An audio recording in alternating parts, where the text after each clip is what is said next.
Hey guys, I'm Pixel Dan, and this is a review of the Masters of the Universe Classics Demo-Man. Demo-Man continues the trend of introducing concept characters into this collector's line. Earlier on, we received an action figure of Vikor, who is based on early concept sketches for the main hero He-Man. Demo-Man here is based on early concept sketches by Mark Taylor for the original toy line's main villain, who eventually became Skeletor. Demo-Man comes in the standard Masters of the Universe Classics blister card packaging. The back of that box shows off a selection of other Masters Classics action figures, as well as a brand new bio to tie Demo-Man into the Classics continuity.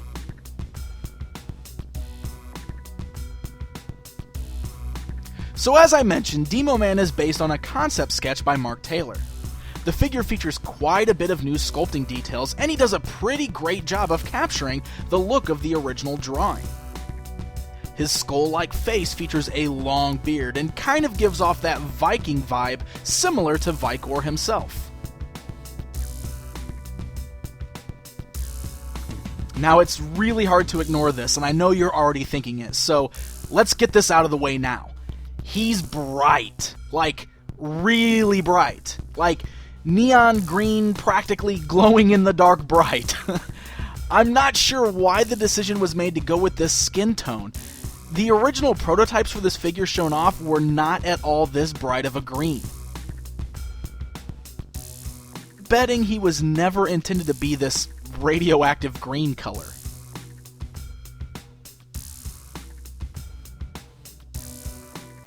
Alright, let's take a closer look at Demo-Man. And you might be asking yourself, why is he wearing those weird sunglasses? You almost feel like you have to wear sunglasses when you look at this figure, because of how freaking neon he is. Alright, seriously, what is going on with Demo-Man's skin color? I mean, this is not the way he was pictured when we first saw the prototype pictures. He's like glowing green.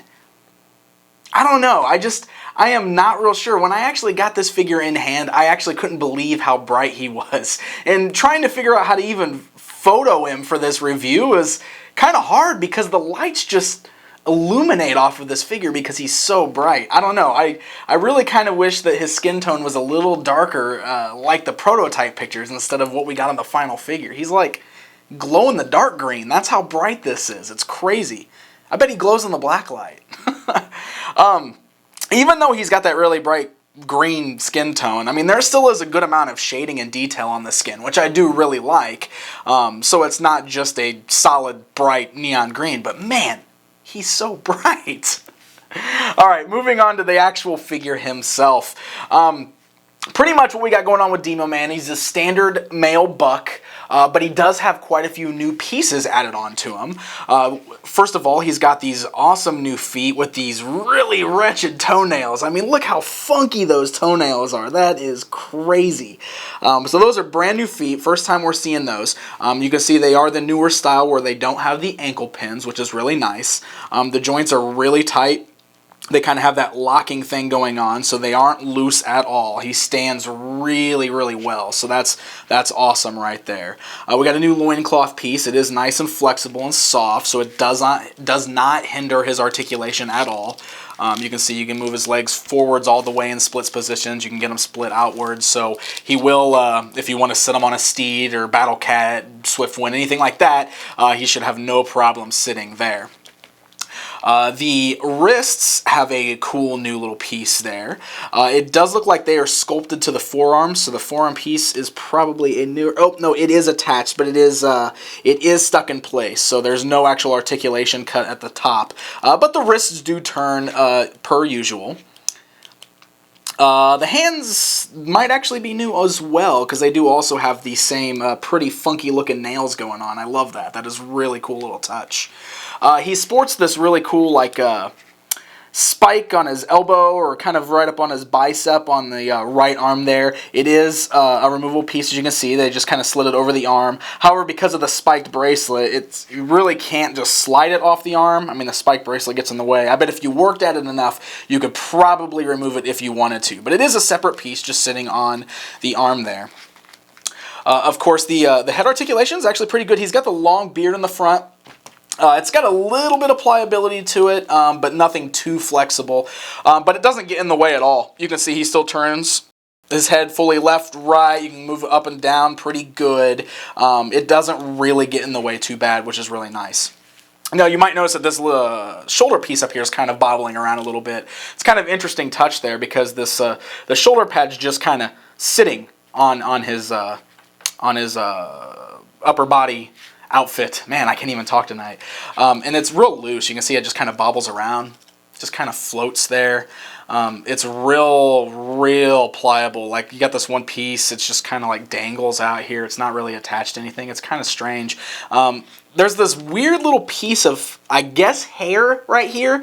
When I first pulled them out and I was playing with them, I thought that something was wrong with my figure. I didn't know if that was like some weird manufacturing error. There was a piece broken, because it just looks so weird and random and out of place, because it's just like this green tuft just sticking out. It's attached to the shoulder armor, and I guess it's just sticking out of his shirt there. But I looked at the back of the box, and it shows that green little tuft. And then I looked at the original artwork by Mark Taylor, and I saw that there was, like, I guess, little strands of hair sticking out of his shoulder. So I guess that's what they're trying to do here. It looks kind of weird, though. I don't really know if I like that. So you can pull the head off just like everything else. You can just slip that little shoulder armor right off. Then the shirt that he's wearing on top just unplugs. You can pull that right off the body. It's very soft, very pliable. And you can see we just got the standard male buck underneath. So Demo-Man's nice and buff, just like everybody else on Eternia. And there you go. I mean, he's got some really cool new parts. The articulation is what we've come to know. All of his joints are real tight on mine, which is very nice. So he stands real good. Everything holds in place really well. None of his articulation seems hindered. So pretty good start for a Demo-Man there. Demo-Man includes 2 accessories, both of which are right out of that original concept art. First up is this awesome sword. I love the detailing on this one. It's got that awesome rusty silver paint job with lots of gashes in the blade that gives the appearance like it's weathered from heavy battle.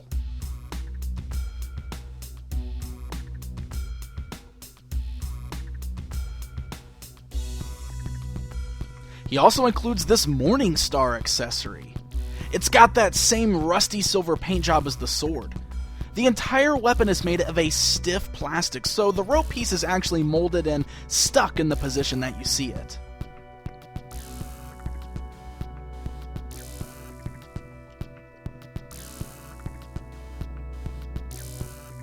Demo-Man also includes a few interchangeable heads.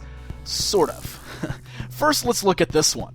The skull that's wearing the Viking helmet. Now, this was included because in the original artwork, you can see this little skull on the ground at Demo-Man's feet. So really, this was created as an accessory for Demo-Man to help complete that scene. But Mattel actually made this piece an extra head, so it can actually snap onto the ball joint on this or any of the Masters of the Universe Classics action figures.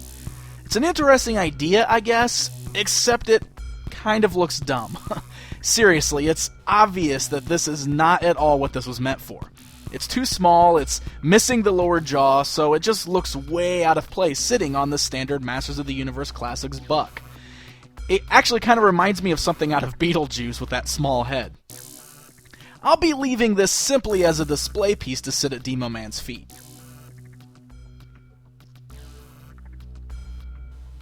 Now, the second alternate head is a very exciting one. It's a new Skeletor head that is based on the artwork of Alfredo Alcala from the original Masters of the Universe mini-comics. This head is much more evil and demonic looking than the original Skeletor head, and is absolutely perfect for fans of those original mini-comics.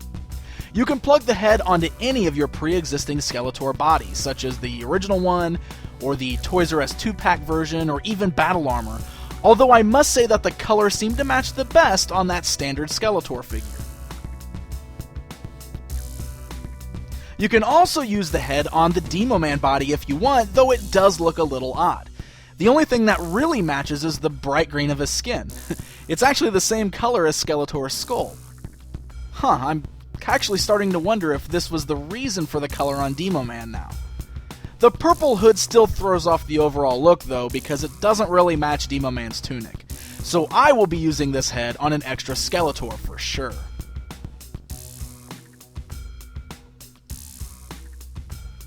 I'm actually a big fan of the inclusion of concept and prototype characters in this line.